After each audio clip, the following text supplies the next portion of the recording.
Alrighty, Diamond's Log Arc Date 2015-1-4. Alright, I am going to, just want to make some prefacing comments. I'm going to continue reading the saga that I have titled, That Woman is a Chooser of the Living. And I want to say that I'm doing it for a reason, and that is that this story encapsulates, crystallizes, summarizes an issue that I see, and that is that we can choose to be involved with, part of, developing, building, becoming, growing into, however you want to phrase it, any of those phrases. We can be involved with and be part of a culture of death, or we can be involved with a culture of living. Okay, and this story is about a woman who is chosen to be a lifelong choice, a way of life, of being a part of a culture of choosing life, a culture of life as opposed to death, even though she was living in the midst of death her whole life, and warfare and rape and pillaging and plundering and vicious, evil, filthy men. In the midst of all that, she showed out as an example of caring about other people, caring about those whom were under her charge, her family, and then the family grew. She would bring in other people and shepherd them. And so the crux of this whole story, and I'm not going to go into it right now because there's a reason, if you've read ahead, you know, but I'm just going to go ahead and read it now, and we'll get to it eventually. I don't even know how many chapters I've got lined up here. So I read chapter 17, I read chapter 18, so we are now going to be in chapter 19. Alright. So chapter 19, and this is from The Ring of Fire, also titled 1632 by Eric Flint. It's a Bean book, B-A-E-N. Put the link down below, hopefully. If not, look it up. It's easy to find. The entire book is available online as your first hit of a drug, whatever. Your first tokes free, or whatever they used to say. So there's a whole series of books. So, alrighty, I'm going to start reading here because I don't know how long I've got, and I hope I can get through at least one chapter. As soon as Mike left Jeff and the young German women, he headed for Nichols. The doctor was moving through the crowd of frightened camp followers, quickly inspecting the women and children to see which might need immediate medical attention. "James," called out Mike. The doctor turned. Mike reached him in a few quick strides. "I think you should look at those people first," he said, indicating the cluster of people by the outhouse. He gave Nichols a quick explanation. The doctor winced. "In there? God almighty, what kind of world?" Nichols broke off.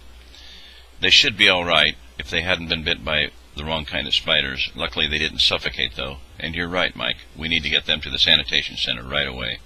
I'll see that they get first priority."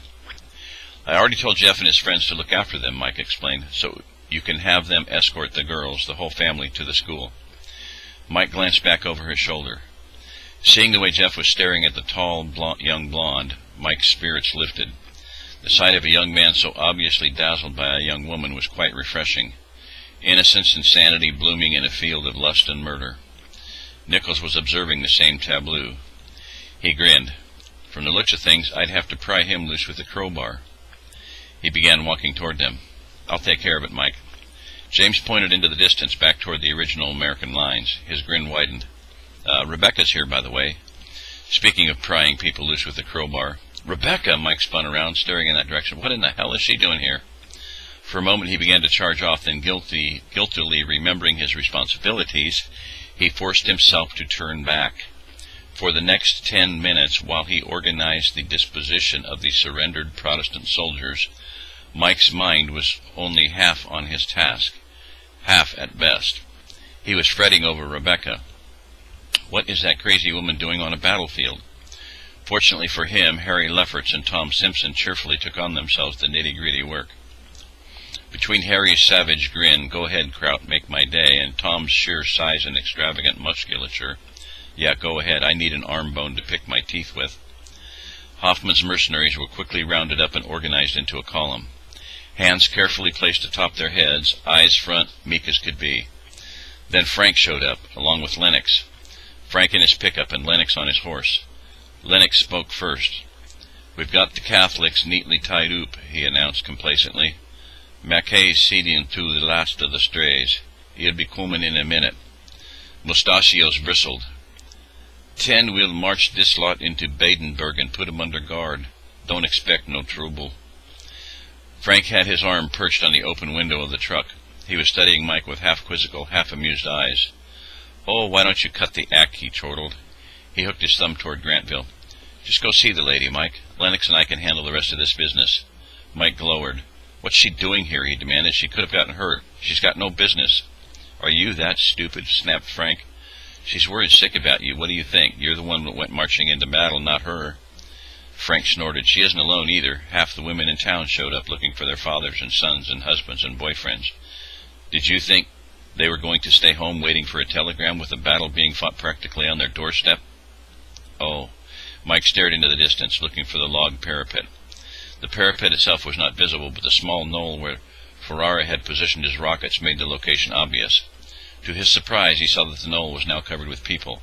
American women and children, he realized, anxiously trying to spot their menfolk in the field below. He winced, remembering the carnage on that field. None of the bodies were American, but the sight was nothing he wanted to inflict on children. He'd had a hard enough time with it himself. "I guess I'd better get over there," he muttered. "Reassure everyone." Frank grinned. "Yep, guess so." He got out of the vehicle. "Here, take my truck. I can't bear to think of you tripping and falling all the way back. Fast as you'll be running and paying no attention to where you're going." Mike was already at the wheel. "Do try not to wreck the thing, will you? It's only 2 years old." Off with the war, fishtailing in the dirt. Frank sighed. So much for the paint job, not to mention the shock absorbers. Mike spotted Rebecca easily. She was standing on top of the parapet, balanced precariously, shielding her eyes from the sun with her hand. When she spotted the oncoming truck, her scrutiny focused on it. As soon as she was sure that Mike was the driver, she hopped off the parapet and began running toward him. Mike brought the truck to a halt and climbed out. Not far away to his left was a scene of sheer ghastliness. The Americans with medical experience, led by Dr. Adams, were picking their way through the battlefield looking for survivors. Mackay and his Scots, meanwhile, had organized the Catholic prisoners to start burying the corpses. But there were so many torn and ruptured bodies. The soil was literally soaked with blood. Flies swarmed everywhere, but he had no eyes for that, just for the figure of a woman running. He had never seen her run before. For all the cumbersome nature of the long skirt, Mike was struck by the grace of her movements. He always thought of Rebecca as stately because of the quiet poise with which she stood, walked, and sat. Some part of him, finally erupting, realized that he was seeing her for the first time. His heart felt like it might burst. Rebecca came to a halt a few feet away. She was breathing heavily. Her bonnet had fallen off somewhere along the way.